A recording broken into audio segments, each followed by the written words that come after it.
Saudara-saudariku yang terkasih, hari ini kita akan merenungkan Injil Matius pasal 15 ayat 29 sampai dengan 37. Yesus menyembuhkan banyak orang sakit dan memberi makan 4.000 orang. Setelah meninggalkan daerah itu, Yesus menyusur pantai Danau Galilea dan naik ke atas bukit, lalu duduk di situ. Kemudian orang banyak berbondong-bondong datang kepadanya, membawa orang lumpuh, orang timpang, orang buta, orang bisu, dan banyak lagi yang lain.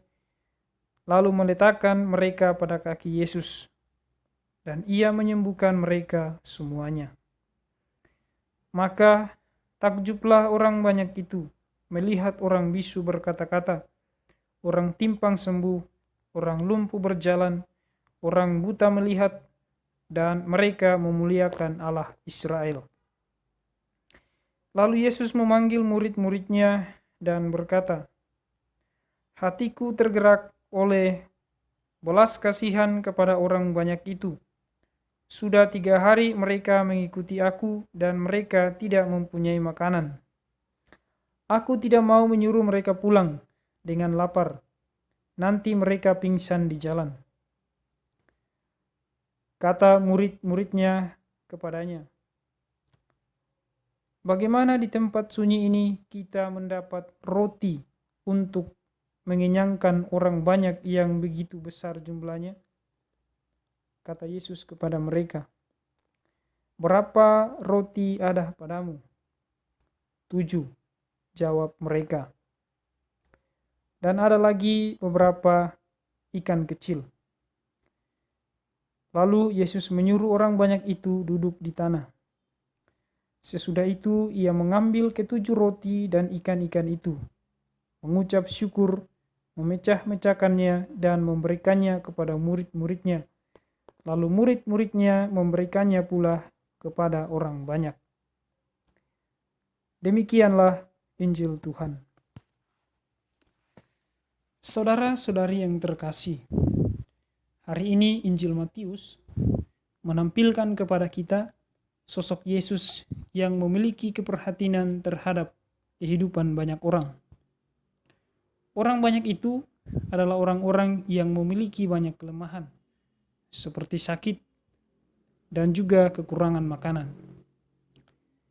Yesus tampil meringankan beban mereka dengan cara menyembuhkan dan memberi mereka makan.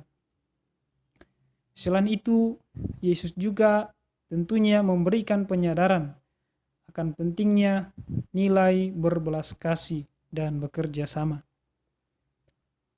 Yesus, para murid, dan orang banyak itu bekerja bersama-sama menanggapi situasi yang mereka hadapi, yakni bahaya kelaparan karena tidak membawa makanan. Syukur bahwa mereka bisa saling melengkapi. Yesus tampil sebagai pribadi yang menggandakan roti dan ikan untuk sekian ribu orang. Para murid membantu Yesus untuk membagikan makanan itu kepada sekian banyak orang yang mengalami kelaparan itu. Sedangkan orang banyak itu dengan rendah hati mendengarkan arahan dari Yesus. Dalam situasi sulit seperti ini, karena lapar dan kurangnya makanan, nilai kerjasama menjadi penting untuk saling melengkapi supaya bisa keluar dari situasi tersebut. Berkat nilai kerjasama inilah, makanan menjadi cukup dan bahkan lebih. Mengapa bisa demikian? Ada 2 kemungkinan yang bisa terjadi. Pertama, Yesus dapat menggandakan roti dan ikan itu dengan kekuatan ilahinya, karena Ia adalah Putra Allah. Tidak ada yang mustahil baginya. 2, kemungkinan sejumlah orang yang mengikutinya itu membawa makanan sendiri-sendiri sebagai bekal di jalan, meskipun mungkin hanya sedikit. Kesempatan ini dipakai oleh Yesus supaya makanan yang ada dikumpulkan. Para murid kemudian mengumpulkan makanan itu. Orang banyak itu pun juga dengan rendah hati menyerahkannya karena telah melihat banyak mujizat yang telah dibuat oleh Yesus. Dengan kepercayaan itu, mereka yakin bahwa Yesus pasti bisa berbuat lebih daripada yang dapat mereka pikirkan dan perbuat. Orang banyak itu meyakini bahwa Yesus akan bisa berbuat lebih, sebagaimana ia telah banyak menyembuhkan orang-orang sakit yang datang di bawah kepadanya.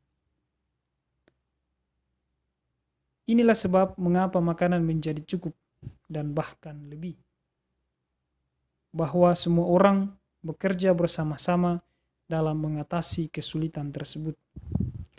Semua orang rela membagikan apa yang mereka miliki, bukan hanya soal makanan, tetapi semangat pemberian diri untuk mau mendengarkan arahan Yesus menjadikan mereka kenyang.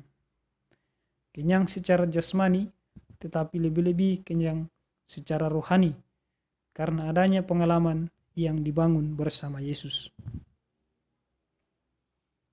Pertanyaan refleksi bagi kita.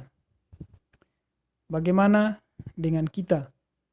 Apakah pengalaman bersama dengan Yesus dalam doa-doa kita menjadikan kita merasa kenyang? Ataukah justru semakin lapar dan kita juga semakin merindukan kebersamaan dengan Yesus? Semoga